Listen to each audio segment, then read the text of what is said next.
নানি, মাসি এই ছেলেটাকে। হ্যাঁ, এটা আমার বয়ফ্রেন্ড নানি। কি, এটা তোর বয়ফ্রেন্ড নাকি? হ্যাঁ মামি, আমরা দুজন দুজনকে ভালোবাসি। ছি ছি ছি ছি, এই দিন দেখা লাগে তোকে আমরা মানুষ করছি, তার লাগে প্রত্যেকবার দিন নাটক করে বিয়ে ভাঙতে দিস না। হ্যাঁ, ওই ছেলে তোমার নাম কি? রাজীব। তুমি কদিন ভালো ছিল? 3 দিন। হ্যাঁ, কি হলো বলো? 3 বছর 3 বছর। তোমার ভাবি নাকি 3 বছর থেকে পিট করে, আর বিয়ের কথা বললেই নাকি ছেলেদের তার সহ্য হয় না। যা হওয়ার হয়েছে। নাতি জামাইটা বেশ সুন্দর। কি করো তুমি?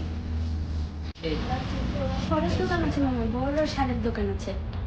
তাহলে তুমি এই ছেলেটাকে বিয়ে করে দিতে হবে কি? হ্যাঁ মামা। তাহলে মনে না দেখে কাউকে বিয়ে করে দিই। না না, ওর কাজ আছে। খুব জরুরি কাজ নাকি মধু? না না না, সে কোনো কিছু না।